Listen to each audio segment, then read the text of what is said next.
साल 2016 पीएम मोदी ने एक स्पीच दी थी और उस स्पीच में पीएम मोदी ने ये कहा था कि सिंधु जल संधि ये नहीं चल सकता है। इसलिए नहीं चल सकता है कि खून और पानी एक साथ नहीं बह सकता है, दोनों में से कुछ एक बहेगा। लेकिन फिर ऐसा कुछ हुआ नहीं और भारत ने सिंधु जल संधि को कंटिन्यू रखा, पानी भी जाता रहा। और उस समय शायद पाकिस्तान को ऐसा लगा होगा कि भारत ने यूं ही हुड़की दे दी, यूं ही बोल दिया। लेकिन पिछले 24 घंटे में जो भारत ने किया वो अनएक्सपेक्टेड था, बिल्कुल भी सोचा नहीं गया था। स्क्रीन पर एक मैप देखिए, ये मैप बताता है कि पाकिस्तान के लिए और भी कई सरप्राइज रखे हुए हैं। इस बीच मैं एक चीज देख रही थी कि ये कह रहे थे कि अच्छा भारत अगर पानी वानी रोकेगा ना तो फिर हम चाइना से कहेंगे और चाइना भी ऐसा ही कुछ कर देगा। अगर चाइना ऐसा करेगा तो क्या होगा? एक बड़ी सरप्राइज पाकिस्तान के लिए। कितना दूर तक ये सोच सकते हैं? और इस मैप को देखेंगे तो आपको समझ में आएगा कि चाइना अगर पानी को एक युद्ध की तरह शुरू भी करना चाहेगा ना तो भी वो भारत के लिए बहुत ज्यादा असरदार नहीं होने वाला है। और इन सब के बीच में काश पटेल ने तो अपना फुल समर्थन देकर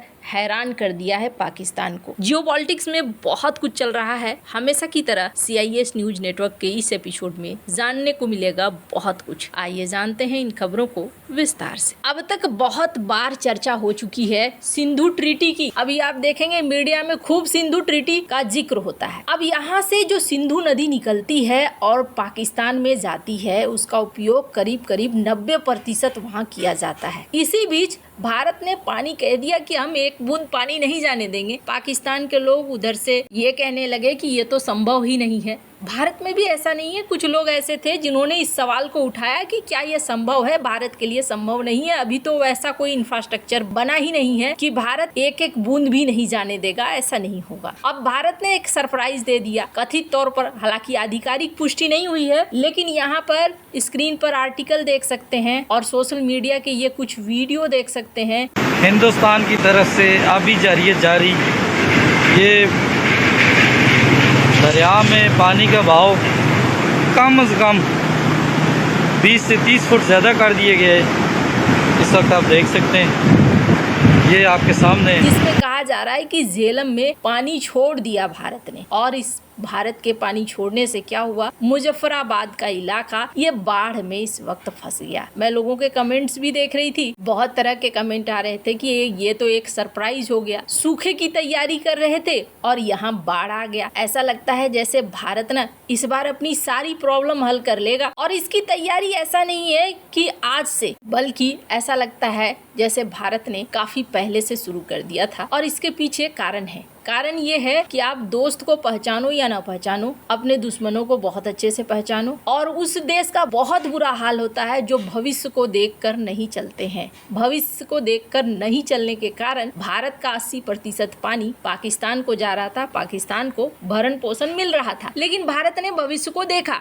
अब साल 2016 में ये पॉसिबल नहीं था क्योंकि भारत के पास ऐसे कोई प्रोजेक्ट नहीं थे जो पानी को रोक सके। अब ऐसे में भारत के लिए मुश्किल थी। भारत ने साल 2018 में उद्घाटन किया किशनगंगा का। ये जो आप देख रहे हैं ये सारे वो प्रोजेक्ट हैं जो प्रोजेक्ट भारत इस वक्त कुछ को कंप्लीट कर चुका है और कुछ पर काम चल रहा है। उरी 1, उरी 2, सलाल, सेवा, किशनगंगा, ये प्रोजेक्ट वो प्रोजेक्ट हैं जो तैयार हो चुके हैं। और वहीं दूसरी तरफ जिस दिन किशनगंगा का उद्घाटन हुआ उसी दिन पकालदुल के लिए यहाँ पर रख दिया गया, शिलान्यास कर दिया गया और रतले का भी शिलान्यास किया गया। ये 2 प्रोजेक्ट हैं जो इस वक्त चल रहे हैं। इतने सारे हाइड्रो इलेक्ट्रिक प्रोजेक्ट भारत यहाँ शुरू कर चुका है, बांध का निर्माण कर चुका है। इसमें से बहुत सारे बन चुके हैं और बहुत सारे बनने हैं। अभी भारत ने पानी क्यों छोड़ा? पानी संभवतः अभी पूरी तरीके से डाइवर्ट करने की सुविधा नहीं है,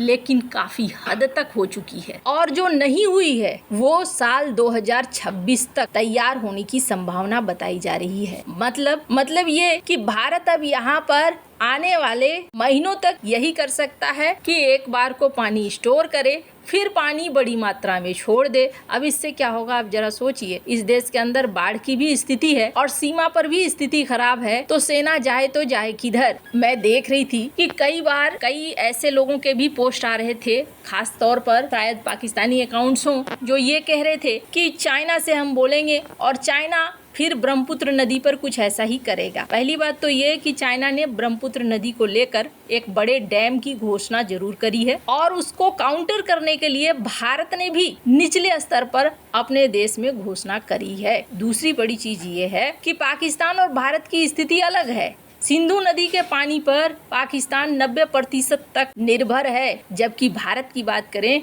तो ब्रह्मपुत्र नदी भारत के नॉर्थ ईस्ट इलाकों में समस्या खड़ी कर सकती है। लेकिन ऐसा नहीं है कि भारत उसे काउंटर नहीं कर सकता है। फसलों को नुकसान हो सकता है, लेकिन भारत वहां जल आपूर्ति कर सकता है, अनाज की व्यवस्था कर सकता है। पाकिस्तान और भारत की स्थिति में ये एक बहुत बड़ा अंतर है। ब्रह्मपुत्र नदी एक खास इलाके को प्रभावित कर रही है, जबकि यहाँ सिंधु जल समझौता तोड़ने के बाद भारत फ्री है और अब भारत को डेटा बताने की जरूरत नहीं है कि हमारे पास कितना है और कितना नहीं। दो फायदा भारत को हो रहा है। पहला फायदा तो ये, भारत यहाँ पर इस पानी का इस्तेमाल करेगा पाकिस्तानी सरकार के ध्यान को भटकाने के लिए भी, और दूसरा इस्तेमाल भारत ये कर रहा है कि अब ये ट्रीटी ही नहीं है तो हमें बताने की जरूरत नहीं है कि हम कौन कौन से प्रोजेक्ट बना रहे हैं और कौन कौन से प्रोजेक्ट नहीं बना रहे हैं, क्या काम चल रहा है, कितना डेटा वगैरह का इंफॉर्मेशन देने की कोई जरूरत नहीं है। खैर, अब जहाँ एक तरफ ये सब कुछ हुआ है,